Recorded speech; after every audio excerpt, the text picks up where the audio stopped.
There is a man in the room who sees everything. He isn't the loudest. He isn't the one posturing in the center of the circle, desperate for laughter, hungry for eyes to land on him. He isn't the one checking his phone every 30 seconds, terrified of the silence, terrified of the disconnect. No, he is the one sitting comfortably in the void. He speaks less. He observes more. And if you look closely, if you really pay attention, you'll notice something unsettling about him. He doesn't need to be there. He doesn't need the group. He doesn't need the validation. And because he doesn't need them, he cannot be controlled by them. Society has a name for this man. They call him a loner. They call him antisocial. They call him introverted, weird, or broken. But the systems of power, the advertisers, the politicians, the manipulators, they have a different name for him. Dangerous. They fear him. Because a man who is comfortable being alone is a man who has mastered his own mind. And a man who has mastered his own mind can no longer be enslaved by the cheap dopamine and artificial fears that society uses to herd the masses. Most people break when they are left alone. The silence eats them alive. They start to panic.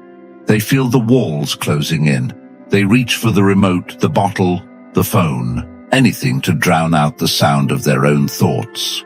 But the dangerous man, he walks into the solitude like he's walking into his own throne room. Today, we are going to perform surgery on your perception of reality.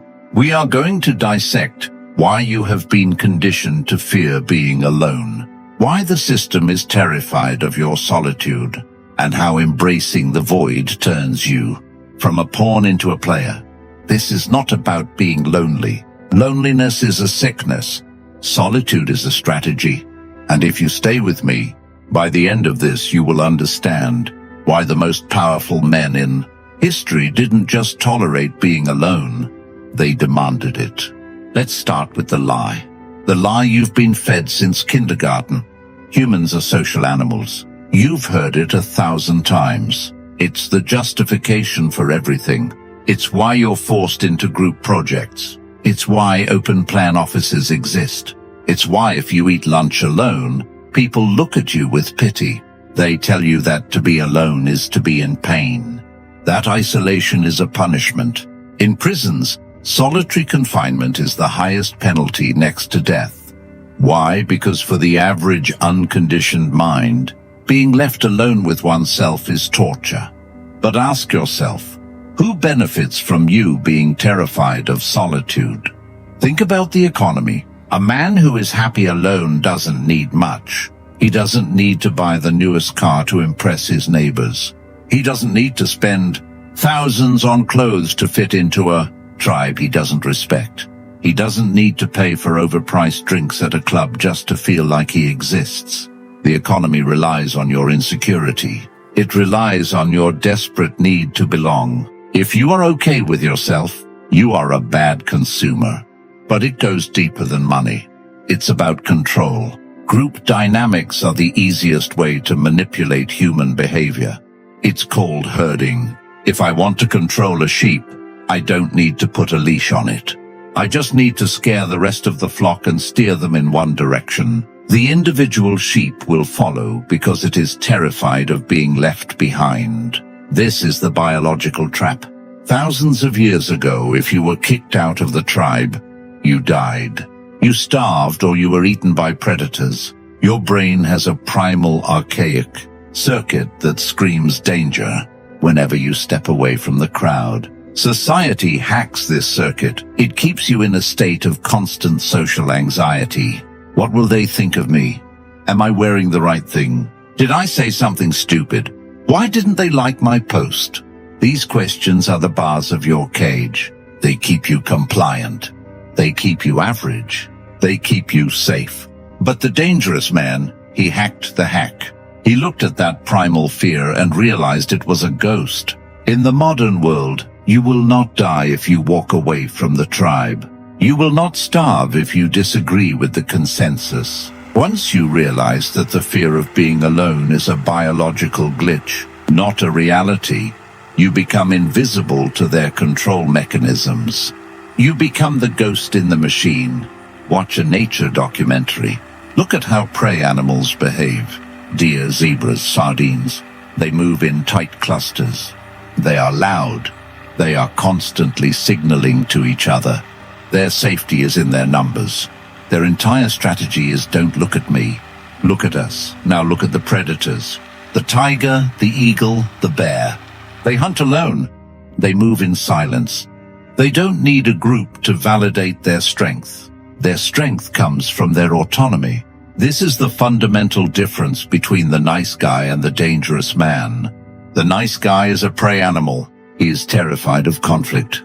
He is terrified of offending the group. He modifies his personality to fit the room. He is a chameleon, but not out of strategy, out of fear. He exhausts his energy trying to manage everyone else's perception of him. The dangerous man is predatory in his focus, not violent but focused. When you are alone, you preserve your energy. You aren't leaking power trying to maintain a persona. Think about how much energy you waste every day just performing. The fake smiles, the small talk, the nodding when you don't agree, the laughing at jokes that aren't funny. It is a slow leak in your soul. When you choose to be alone, you plug that leak.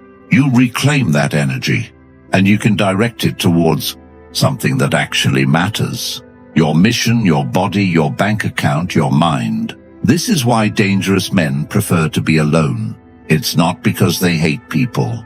It's because they value their own power too much to squander it on theater.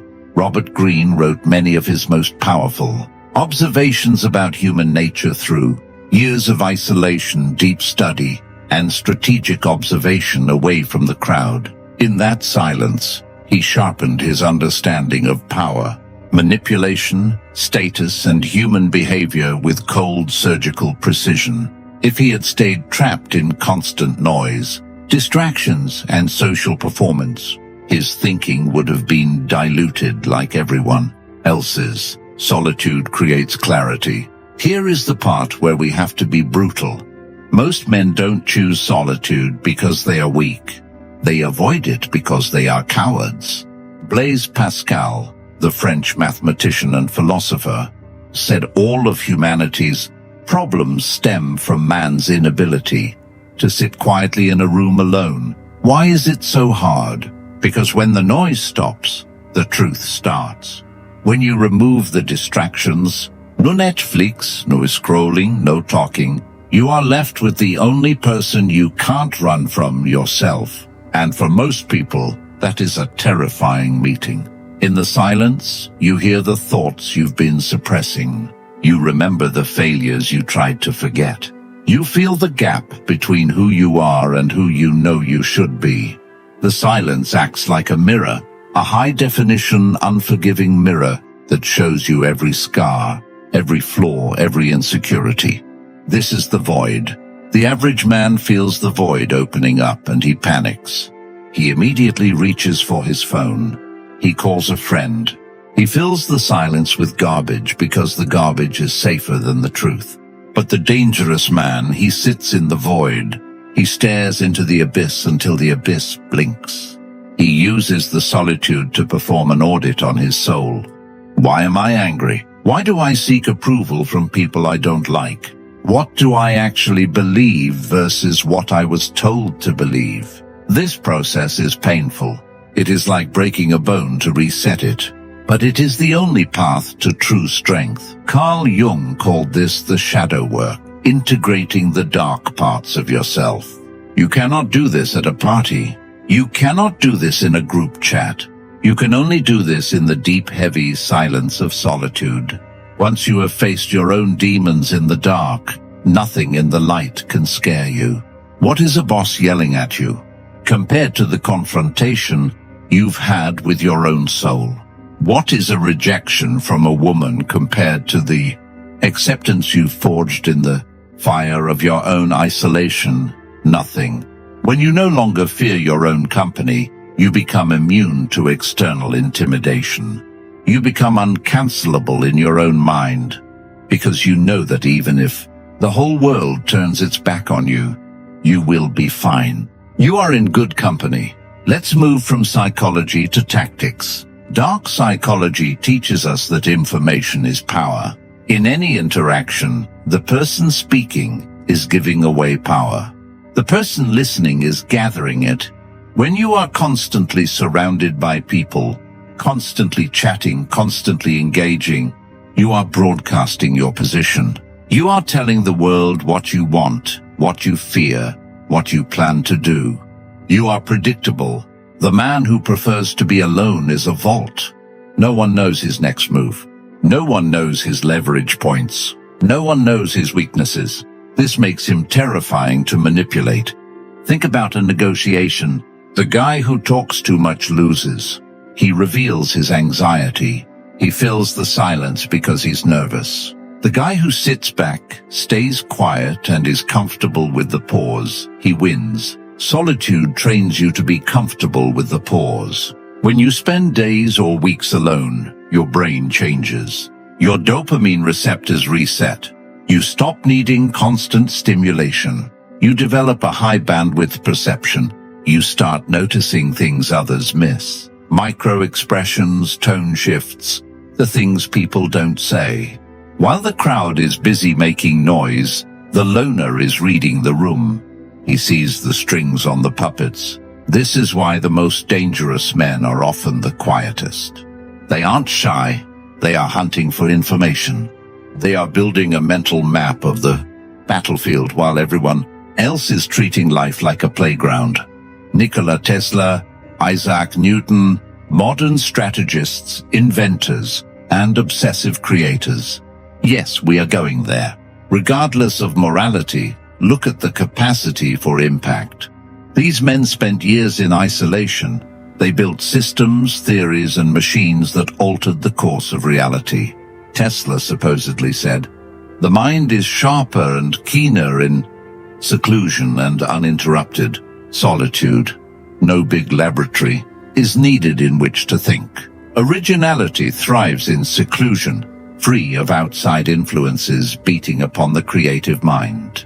Society wants you to brainstorm. It wants you to collaborate. It wants you to work in open spaces. Why? Because if you are constantly collaborating, you are constantly regressing to the mean. You are averaging out your brilliance with the mediocrity of the group. The dangerous ideas, the ones that toppled systems, the ones that rewrote industries, the ones that create generational wealth, they are born in the quiet room. If you want to be average, go to the mixer. If you want to be dangerous, go to the wilderness. We live in the age of the hive mind. Social media has connected our brains into a singular pulsing organism of outrage and conformity. It is a digital centipede. If you are plugged in 24/7, you do not have your own thoughts. You have downloaded thoughts. You are outraged because the algorithm told you to be outraged. You are excited because the trend told you to be excited. You are a node in a network processing data for someone else. The man who prefers to be alone pulls the plug. He disconnects, and in that disconnection, he regains his sovereignty. Have you ever noticed that after a few days away from the news and social media, the world feels different? The urgency fades. The anger dissipates. You realize that 99% of the problems society screams about are not real. They are phantoms projected onto a screen to keep you engaged and afraid. When you step away, you see the matrix for what it is. This is why they call the loner crazy, because he doesn't share the collective hallucination. If everyone is staring at a wall seeing a projection of a monster, and one man turns around and sees the projector, the crowd will attack him. They will say he is mad. They will say he is dangerous. He is dangerous. He is dangerous to the illusion. You must understand that your attention is the most valuable currency on Earth. Trillions of dollars are spent every year to capture it. Algorithms are designed by the smartest engineers in the world to keep you scrolling, to keep you looking, to keep you from being alone. Choosing solitude is an act of rebellion. It is a declaration of war against the attention economy. It is saying, my mind belongs to me. Let's go deeper into the dark. Usually men are forced into solitude by tragedy. A breakup, a bankruptcy, a betrayal, the loss of a loved one. The world collapses and they find themselves standing in the rubble alone. There are two paths here. Path A is the victim. He uses the isolation to rot. He drinks. He feels sorry for himself. He replays the trauma over and over until it becomes his identity. He becomes the lonely old man full of regret. Path B is the alchemist. The dangerous man uses the heat of that pain to forge a new self. Solitude acts as a pressure cooker. Without the release valve of talking to people, the emotional energy builds up. If you are weak, you explode.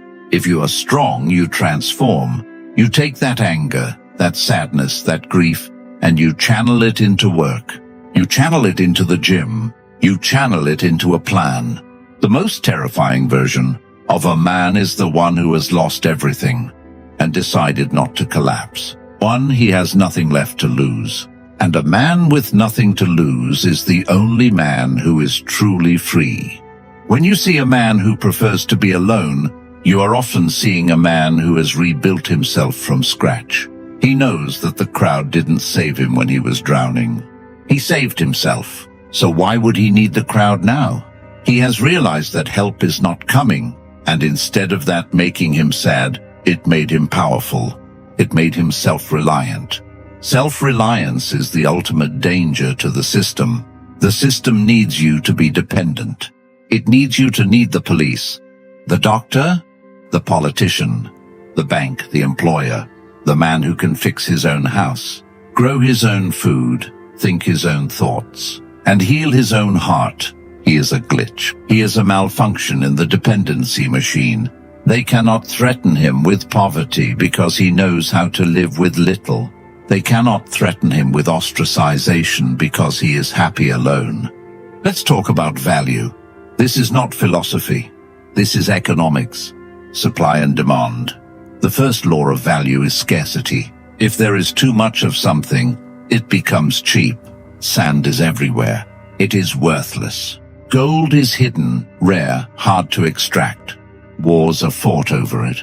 Now apply this to your presence. Most men are sand. They are everywhere. They are in every DM, every comment section, every party, every group chat. They are constantly available. You text them, they reply in 3 seconds. You invite them, they arrive early. They are desperate to be consumed. And because their supply is infinite, their value is zero. Robert Greene made this principle clear in his modern power philosophy. Use absence to increase respect and value. When you withdraw, you create a vacuum. People are used to noise. When you go silent, they lean in. They start to wonder, where did he go? What is he doing? Is he upset? Did he find something better? This is the power of the ghost. By preferring solitude, by being unavailable, the dangerous man triggers the anxiety of the tribe. He becomes a prize to be won, not a commodity to be used. Think about the celebrities or leaders who are constantly posting, constantly doing interviews. You get tired of them. You see their flaws. They become human, ordinary, predictable. Now think about the ones who disappear for years, the ones who live behind gates, the ones who only speak when they have something significant to say. When they walk into a room, the air changes. This is the strategic utility of solitude. It is not just about peace of mind. It is about leverage. When you are comfortable alone, you have the ability to walk away from any negotiation. And the man who can walk away is the man who holds all the cards. If you need the deal, you lose. If you need the girl, you lose. If you need the job, you lose. But if you are happy in your solitude, if you know that walking away means returning to your sanctuary, to your peace, to your own kingdom, then you cannot be manipulated by desperation. You look at the offer, you look at the disrespect, and you simply turn around and vanish.